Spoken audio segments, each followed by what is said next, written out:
ये कहानी की शुरुआत में जेफरी नामी आदमी बहुत डरे हुए हाल में अपने घर आया और अपनी बड़ी बेटी विक्टोरिया और छोटी बेटी लिली को गाड़ी में बिठाकर तेजी से ड्राइव करते हुए कहीं जाने लगा। दरअसल बिजनेस में बहुत ज्यादा नुकसान ने जेफरी को पागल कर दिया था और इस सदमे की वजह से उसने अपने बिजनेस पार्टनर और अपनी बीवी को गोली मार दी थी और अब वो जल्दी से जल्दी अपनी बेटियों को लेकर कहीं दूर जाना चाहता था। लेकिन सर्दी के मौसम की वजह से रास्ता मुकम्मल तौर पर बर्फ से ढका हुआ था और तेजी से चलने की वजह से अचानक उसकी गाड़ी का बैलेंस बिगड़ गया और वो गाड़ी खाई में जा गिरी। पर जेफरी और उसकी बेटियां अब भी जिंदा थीं। तब कार से निकलकर जेफरी अपनी बेटियों के साथ जंगल की तरफ जाने लगा, जहां उन्हें एक बहुत पुराना कैबिन दिखाई दिया। पर जेफरी लिली को लेकर कैबिन के अंदर गया ही था कि तभी बाहर खड़ी विक्टोरिया को कैबिन के अंदर कोई दिखाई देता है।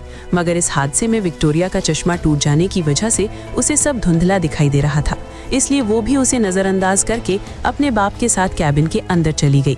तब काफी ज्यादा ठंड होने की वजह से जेफरी ने कुछ सामान तोड़कर आग जलाई और कैबिन के दूसरे कमरे में जाकर जोर जोर से रोने लगा।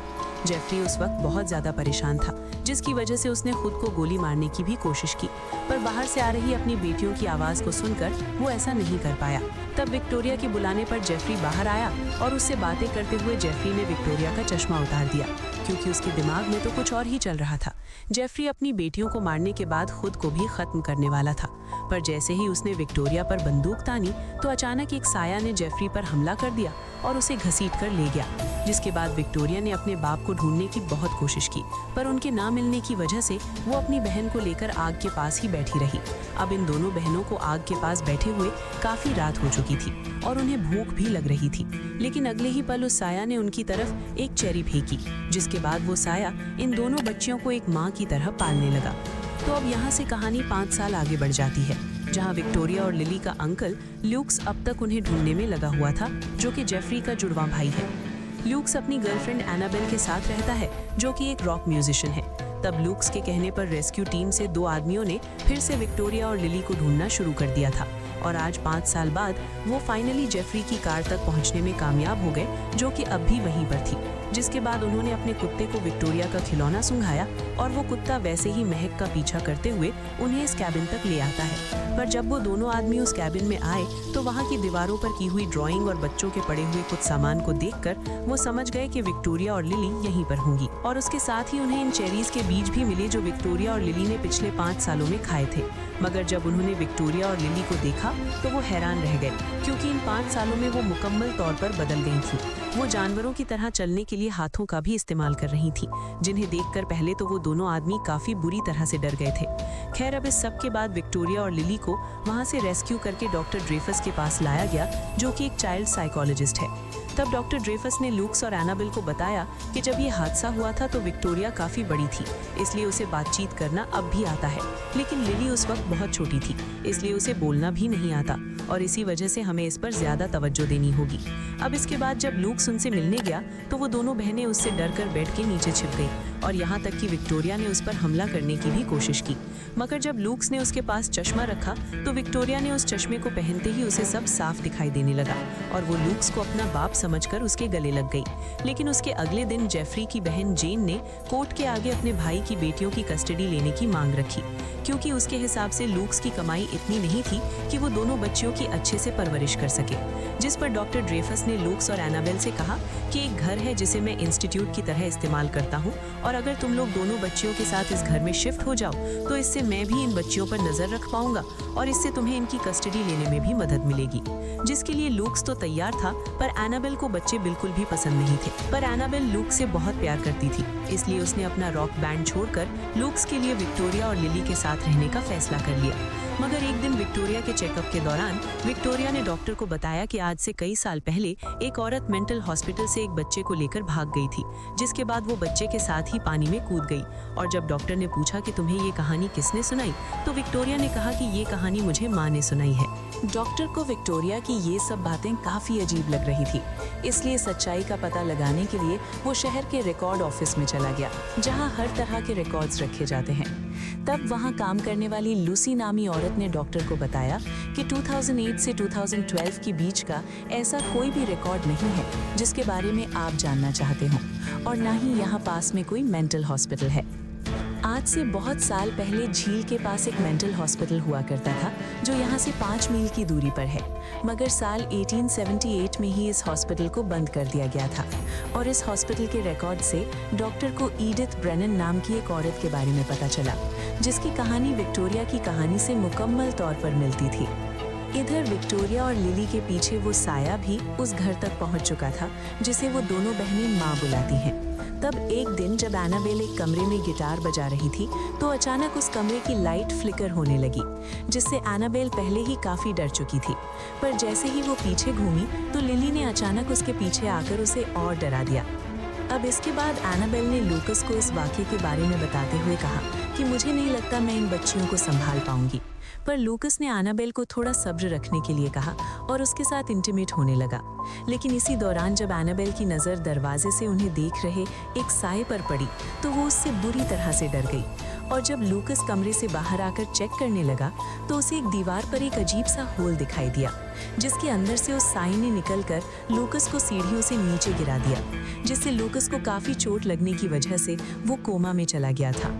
तो अब लूकस के कोमा में जाने के बाद एनाबेल ने अकेले ही विक्टोरिया और लिली की देखभाल करने का फैसला किया, क्योंकि अगर वो ऐसा नहीं करती तो उन बच्चियों की कस्टडी जेफरी की बहन को मिल जाती। लेकिन एक रात जब विक्टोरिया और लिली को सुलाने के बाद एनाबेल अपने कमरे में सो रही थी तो अचानक उसे किसी की गुनगुनाने की आवाज़ सुनाई दी। पर जैसे ही उस आवाज़ का पीछा करती हुई एनाबेल विक्टोरिया और लिली के कमरे में गई तो अचानक वो आवाज़ खामोश हो गई।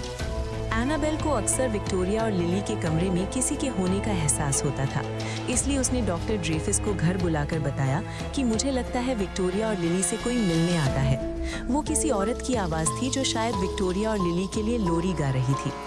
एनाबेल ने डॉक्टर को वो ड्राइंग्स भी दिखाई जो उन बच्चियों ने दीवारों पर बनाई हुई थी, और साथ ही उसने डॉक्टर को वो गुड़िया भी दिखाई जो विक्टोरिया और लिली ने बनाई थी। ये बिल्कुल वैसी ही गुड़िया थी जैसे रेस्क्यू टीम को उस कैबिन से मिली थी, और ये अच्छे भले इंसान को डर का एहसास करवा सकती थी।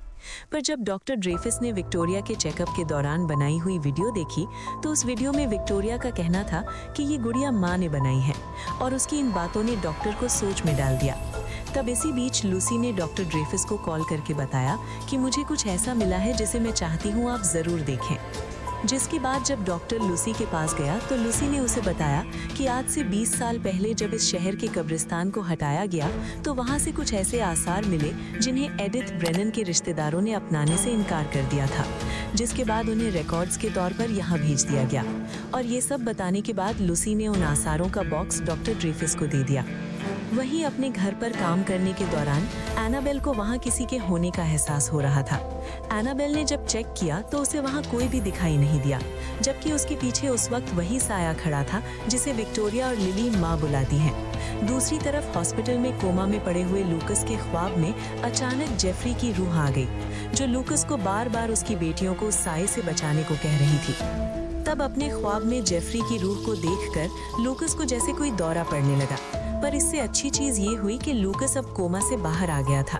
खैर, अब लूकस से मिलकर घर वापस आने के बाद जब एनाबेल ने देखा कि विक्टोरिया एक डब्बे को खोलने की कोशिश कर रही है पर वो उसे खोल नहीं पा रही, तो ये देखकर एनाबेल विक्टोरिया की मदद करने लगी। जिसके दौरान अचानक विक्टोरिया ने एनाबेल से कहा कि तुम मेरी मदद मत किया करो। तुम जब मेरी मदद करती हो, मेरी केयर करती हो तो उसे जलन होती है, और मैं नहीं चाहती वो तुम्हें भी चोट पहुँचाए। ये सब सुनने के बाद एनाबेल ने विक्टोरिया से सच्चाई जानने की बहुत कोशिश की, पर विक्टोरिया उसकी किसी भी बात का जवाब दिए बिना ही वहाँ से भाग गई।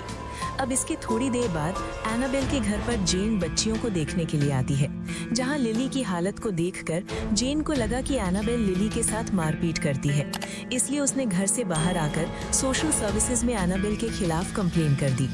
अब इसी रात डॉक्टर ड्रेफिस विक्टोरिया से मिलने आया, और आज जब उसने विक्टोरिया से पूछा कि जिसे तुम और लिली माँ कहते हो, क्या वो तुम्हारे साथ उस कैबिन में रहती थी, तो विक्टोरिया ने कहा हाँ, वो उसी कैबिन की दीवारों में रहती थी, पर अब मुझे नहीं पता वो कहाँ है। पर डॉक्टर ड्रेफिस ने विक्टोरिया से कहा कि मैं जानता हूँ वो तुम्हारे साथ ही इस घर में आई है, इसलिए तुम बस मुझे इतना बता दो कि जो तस्वीर में औरत है क्या वही तुम्हारी माँ है। पर ये सुनकर जैसे ही विक्टोरिया ने डॉक्टर ड्रेफिस को यहाँ से चले जाने को कहा, तभी डॉक्टर को दीवार पर एक अजीब सी परछाई दिखाई दी, जिसने उसे इतना डरा दिया था कि वो फौरन ही वहाँ से भाग गया। तो अब वहाँ से जाने के बाद डॉक्टर ड्रेफिस को इतना तो समझ आ गया था कि वो साया कोई और नहीं बल्कि वो पागल औरत एडिथ ही है। इसलिए सच्चाई का पता लगाने के लिए वो उसी कैबिन की तरफ निकल पड़ा जहाँ से उन बच्चियों को रेस्क्यू किया गया था। तब उस कैबिन में जाकर डॉक्टर ने उस साये से कहा कि मैं तुम्हारे नाम के साथ साथ ये भी जान चुका हूँ कि तुम्हें क्या चाहिए। मगर तभी अचानक उसकी टॉर्च बंद हो गई और उसे कुछ डरावनी आवाज़ें सुनाई देने लगी। तब उस अंधेरे में देखने के लिए डॉक्टर ड्रेफिस कैमरा की फ्लैश लाइट का इस्तेमाल करने लगा, जिसमें उसे वो साया दिखाई तो दिया, पर अगले ही पल उस साये ने डॉक्टर ड्रेफिस पर हमला करके उसे मौत के घाट उतार दिया। दूसरी तरफ अपने घर पर सो रही एनाबेल को अचानक एक ख्वाब आया, जिसमें पागल एडिथ ने एक नन को मारा और उससे एक बच्चा छीनकर हॉस्पिटल से भाग गई। मगर उस मेंटल हॉस्पिटल के कुछ लोग उसका पीछा करने लगे, जिनसे बचने के लिए भाग रही एडिथ अचानक एक खाई में कूद गई और मारी गई। अब इस हादसे को देखने के बाद अचानक जब एनाबेल की आंख खुली तो उसे अपने कमरे में किसी के होने का एहसास हो रहा था। पर इसी दौरान जब उसने दरवाजे पर खड़ी विक्टोरिया को वहां देखकर पूछा कि ये सब क्या हो रहा है, तो अचानक वो साया बेड के नीचे से निकलकर एनाबेल को बुरी तरह से डराने के बाद वहां से गायब हो गया। जबकि एनाबेल को ये सब बस उसका एक बुरा ख्वाब लग रहा था। दूसरी तरफ अपने कमरे में बैठी लिली को जैसे ही माँ के आने का एहसास हुआ तो उसने विक्टोरिया से कहा कि माँ आ चुकी हैं, चलो उनके पास चलते हैं। मगर विक्टोरिया को अब धीरे धीरे समझ आने लगा था कि वो उनकी माँ नहीं बल्कि एक शैतान है। इसलिए विक्टोरिया ने उनके पास जाने से इनकार कर दिया। लेकिन विक्टोरिया के इनकार करने के बाद भी लिली खिड़की से बाहर जाकर अकेले ही माँ को ढूंढने लगी। खैर, अब अगली सुबह जब एनाबेल उठकर बच्चियों को देखने गई तो उसने लिली को घर के बाहर सोते हुए देखा, जिसे देखकर वो जब लिली को अंदर ले आई तो लिली उससे दूर भागने की कोशिश करने लगी, जिसके दौरान उसने एनाबेल को थप्पड़ तक मार दिया था। पर जैसे ही एनाबेल ने गुस्सा करने की बजाय लिली को प्यार करना शुरू किया तो लिली को भी ये काफ़ी अच्छा लगा। तो अब उसके बाद एनाबेल ने उनके कमरे की खिड़की को बंद करने के बाद बच्चियों को खाने के लिए नीचे भेज दिया। पर तभी वो शैतान उसके पीछे से उठकर अलमारी में चली गई, जिसे एनाबेल ने देखा तो नहीं था, पर उसे यहाँ पर किसी के होने का एहसास जरूर हो गया था। और जब एनाबेल ने अलमारी खोली तो उसे अलमारी के अंदर वाली दीवार पर एक काला धब्बा दिखाई दिया, जो कि असल में वो दरवाज़ा था जिसके जरिए वो साया उस कैबिन से इस घर तक आता था। तो अब इस सब के बाद एनाबेल ने विक्टोरिया से पूछा कि मैं जानती हूँ तुमने और डॉक्टर ने उसी के बारे में बातें की थी जिसे तुम और लिली माँ कहते हो, तो मुझे बताओ कि वो माँ कौन है। मगर विक्टोरिया ने उसकी इन बातों का कोई जवाब नहीं दिया। इसके बाद जब एनाबेल ने डॉक्टर को फ़ोन करके उससे उसके बारे में जानने की कोशिश की तो डॉक्टर ने उसका फ़ोन नहीं उठाया। इसलिए एनाबेल इस बारे में जानने के लिए डॉक्टर के ऑफिस चली आई, जहां उसे डॉक्टर की असिस्टेंट से पता चला कि डॉक्टर की मौत हो चुकी है। जिसके बाद उसने डॉक्टर की विक्टोरिया और लिली पर की हुई सारी रिसर्च के डॉक्यूमेंट्स उठाए और वहां से चली गई। तब घर आने के बाद जब एनाबेल ने उन डॉक्यूमेंट्स को देखा तो उसमें डॉक्टर और विक्टोरिया की बातों से एनाबेल को एडिथ की कहानी पता चली कि वो कई साल पहले पागलों के हॉस्पिटल से एक बच्चे को लेकर पानी में कूद गई थी। विक्टोरिया का कहना था कि इस हादसे में वो तो पानी में गिर गई थी, पर वो बच्चा नहीं गिरा, जिसका सबब तो मुझे नहीं पता, पर माँ ने उस बच्चे को कई सालों तक ढूंढा, लेकिन फिर एक दिन उसे मैं और लिली मिल गए और अब वो हमारे साथ इसी घर में रहती हैं। वहीं लूकस, जो अब मुकम्मल तौर पर ठीक हो चुका था, वो हॉस्पिटल से उसी जगह पर चला आया जहाँ उसे जेफरी की रूह दिखाई दी थी। पर जब उसे वहाँ पर कुछ नहीं मिला तो उसने जंगल की तरफ बढ़ना शुरू कर दिया। वहीं घर पर विक्टोरिया और लिली ने एनाबेल को गुड नाइट बोला और सोने चली गई। पर रात गहरी होने के साथ जैसे ही उन्हें माँ के आने का एहसास हुआ तो वो दोनों बहनें पूरे घर में उसे ढूंढने लगी। लेकिन वो दोनों बहनें धीरे धीरे एनाबेल को पसंद करने लगी थी। इसलिए माँ ने आज उन्हें प्यार करने की बजाय उन पर हमला कर दिया, जिससे बचने के दौरान वो दोनों बहनें अलग अलग कमरों में बंद हो गई। तब उनके चिल्लाने की आवाज़ सुनकर जब एनाबेल उनके पास आई तो एडिथ ने एनाबेल पर भी हमला कर दिया। पर जब वो एनाबेल को मारने ही वाली थी तो विक्टोरिया ने उसे याद दिलाया कि तुमने मुझसे वादा किया था कि तुम एनाबेल को कुछ नहीं करोगी। मगर एडिथ उस वक्त बहुत ज़्यादा गुस्से में थी और इसी गुस्से में उसने विक्टोरिया के पास आकर उसका चश्मा तोड़ दिया। तब इसी बीच वहाँ पर बच्चियों को देखने के लिए जेन आ गई। पर जैसे ही वो अंदर आई तो एडिथ एक साये के रूप में उसकी तरफ बढ़ी और पल झपकते ही उसने जेन को अपने वश में कर लिया। अब एडिथ के हमले की वजह से बेहोश हो चुकी एनाबेल को ख्वाब में दिखाई दिया कि एडिथ जिस बच्चे को लेकर हॉस्पिटल से भागी थी वो उसके साथ पानी में गिरने की बजाय एक दरख्त की टहनी पर ही लटक गया था। पर जब तक एनाबेल को होश आया तब तक एडिथ विक्टोरिया और लिली को यहाँ से ले जा चुकी थी। इसलिए एनाबेल ने जल्दी से वो बॉक्स उठाया जो डॉक्टर को लूसी ने दिया था। उस बॉक्स के अंदर उस मरे हुए बच्चे का जिस्म था जिसे एडिथ अपने साथ लेकर कूदी थी और एनाबेल बगैर किसी ताखीर के उस बॉक्स को लेकर कैबिन की तरफ जाने लगी। लेकिन रास्ते में अचानक उसकी गाड़ी के सामने लूक्स आ गया क्योंकि वो भी उसी कैबिन को ढूंढने की कोशिश कर रहा था। तब एनाबेल ने लूक्स को बताया कि वो बच्चियों को ले जा चुकी है और अगर हम जल्दी से कैबिन नहीं पहुंचे तो वो उन दोनों को मार देगी। जिसके बाद लूक्स जल्दी से उसके साथ कैबिन में आ गया जहां एडिथ जेन को मारकर उसके जिस्म से निकल चुकी थी। पर जैसे ही उन्होंने कैबिन के दूसरे दरवाजे से बाहर देखा तो एडिथ उस वक्त विक्टोरिया और लिली को लेकर उसी खाई के ऊपर खड़ी थी जहां से कूदकर उसने अपनी जान दी थी। वो उन दोनों बच्चियों को अपनी तरफ बुला रही थी ताकि जैसे ही वो नीचे गिरकर मरे तो वो उनकी रूहों को अपने साथ ले जा सके। अब विक्टोरिया को तो ये सब समझ आ रहा था पर लिली अब भी एडिथ को ही अपनी माँ मानती थी, इसलिए वो उसकी तरफ बढ़ने लगी। पर तब तक लूक्स और एनाबेल भी वहाँ पर पहुँच चुके थे और लूक्स ने लिली के इस खाई में गिरने से ठीक पहले उसे पकड़ लिया। तब लूक्स की इस हरकत से गुस्से से भर चुकी एडिथ अब उसे मारने ही वाली थी कि तभी एनाबेल ने उसे अपने हाथ में पकड़ा हुआ बच्चा दिखाया, जिसे देखकर एडिथ लूक्स को छोड़कर एनाबेल के पास गई और उसने उससे अपना बच्चा ले लिया। पर जब उसने देखा कि वो बच्चा नहीं बल्कि उसका शव है तो ये पता चलते ही उसने रोना शुरू कर दिया। अब इसी बीच लूक्स और एनाबेल विक्टोरिया और लिली को लेकर वहाँ से निकल ही रहे थे कि तभी लिली ने एडिथ को माँ कहकर पुकारा, जिससे एडिथ समझ गई कि भले ही वो बच्चा मर चुका है पर लिली और विक्टोरिया को वो अब भी हासिल कर सकती है। जिसके लिए उसने पहले लूक्स पर हमला करके उसे बेहोश किया और फिर एनाबेल को भी हवा में उड़ाकर नीचे फेंक दिया। जिसके बाद वो विक्टोरिया और लिली को अपने साथ ले जाने के लिए खाई की तरफ बढ़ने लगी पर एनाबेल बार बार उसका पीछा कर रही थी। पर एडिथ ने विक्टोरिया से वादा किया हुआ था कि वो एनाबेल को कुछ नहीं करेगी, इसलिए वो बार बार एनाबेल को रोककर दोनों बच्चियों के साथ उसी खाई की तरफ बढ़ रही थी। मगर इसी दौरान जब उसने विक्टोरिया को देखा तो उसे विक्टोरिया की आंखों में एनाबेल के लिए प्यार नजर आया और तब तक एनाबेल भी विक्टोरिया तक पहुंचने में कामयाब हो चुकी थी। तब एनाबेल और विक्टोरिया के प्यार को देखकर एडिथ विक्टोरिया को छोड़कर सिर्फ लिली को लेकर ही खाई में कूद गई, यानी शैतान की मां बनने की ख्वाहिश पूरी हो गई और लूक्स और एनाबेल चाहकर भी कुछ नहीं कर पाए। पर ऐसा ही एक हादसा मियान और उसके दोस्तों के साथ भी हुआ था जब वो जंगल में मौजूद एक कैबिन में गए थे, लेकिन उन्हें इस बात का कोई अंदाजा नहीं था कि उस कैबिन में उनका इंतजार मौत कर रही है। तो अगर आपको ये वीडियो पसंद आई है तो इस राइट वाली वीडियो को भी जरूर देखना क्योंकि ये भी आपको बहुत पसंद आएगी। और तब तक मैं चला आपके लिए ऐसी ही एक और वीडियो बनाने। सो बाय बाय।